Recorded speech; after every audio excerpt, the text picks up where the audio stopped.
Karamihan sa ating mga Pinoy mga idol, kapag meron tayong sobrang ulam ay iniinit na lang natin pagkaumagahan. Siyempre samahan din natin ng sinangag o kalo-kalo at samahan din ng buong pamilya sa pagkainan. Hello po mga idol, magandang araw po sa atin lahat. Araw ng linggo ngayon, wala po tayong pasok, wala po tayong trabaho mga idol. Ito kakagising ko lang at siyempre napapasalamat muna tayo sa Panginoon na maganda yung gising natin sa araw na ito. At habang tulog pa si Mrs. at yung mga anak ko mga idol ay bilang tatay, tayo na rin po yung gumagawa sa gawaing bahay mga idol. Una ko palang ginawa ay nagugas ako ng plato kasi nakita ko po yung mga idol. Ito pa pala yung plato na sobra ko kagabi kinain. At ito din pala yung kanin na nagsaing si Mrs. At konti lang po kinuha ko kagabi mga idol. Napaisip talaga ako niyan ay gawin ko na lang sinangag o kalo-kalo. At ito, dali-dali naman po ako nagugas ng plato mga idol kasi marami pa po tayong gawain. Maglinis pa po tayo sa loob ng bahay. At siyempre mga idol, ang gawaing bahay wag natin iasa sa ating Mrs. o sa ating mga anak. Kung kaya man natin gawin ay gawin na lang natin. Ganyan po akong tatay mga idol para sa aking pamilya. Sana man po makita nyo ang video na ito mga idol at ganun po din yung gawin ninyo para sa buong pamilya nyo. At kung nagustuhan nyo po ang video namin mga idol, pwede po bang makahingi ng follow, like at share at pakicomment na rin po kung saan umabot yung video namin. Maraming salamat po at God bless. Ayan, malinis na po ang lahat at nakapagilamos na rin po tayo mga idol kasi nga po ay magpapainit po muna tayo sa ating sikmura. Iinom tayo ng kape mga idol kasi titingnan natin yung liwanag ng araw ay napakaganda talaga yan mga idol sa araw ng linggo. At kakagising lang pala ni Ate Gwen mga idol at sinabihan ko siya na magpahaling na sa uling kasi nga po ay magluluto kami ng sinangag mga idol o kalo-kalo. At ayan, ang gamitin lang natin na ricado ay bawang lang mga idol, 3 piraso. At ayan po yung kaning lamig natin ay inano ko yan mga idol, piniga ko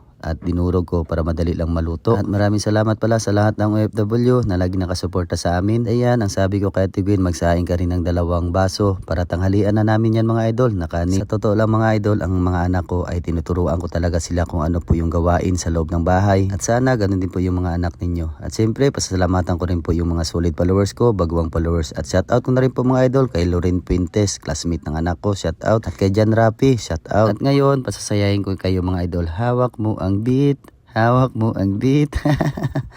Ay, at pagkalabas ng mga idol, ito ay nag-inom na po sila ng Milo kasi nga po nakabili si Mrs. ng isang pack para sa kanila mga idol. At habang nakaluto tayo ng sinangag at sinabihan ko si Mrs. na magsandok na ng ulam kasi nga po kakain na po kaming lahat mga idol para sa aming umagahan. Shoutout pala ko kay Sunny Aliho from Iloilo mga idol. At salamat pala kay Idol Aldin sa binigay niya na malaking tala sa amin. Salamat sir, God bless. At ito din mga idol ay bintang-binta talaga sa mga bata ang binibinta ni Mrs. Ang Momom Coco Crunch yan. At siyempre, kain na po tayo mga idol.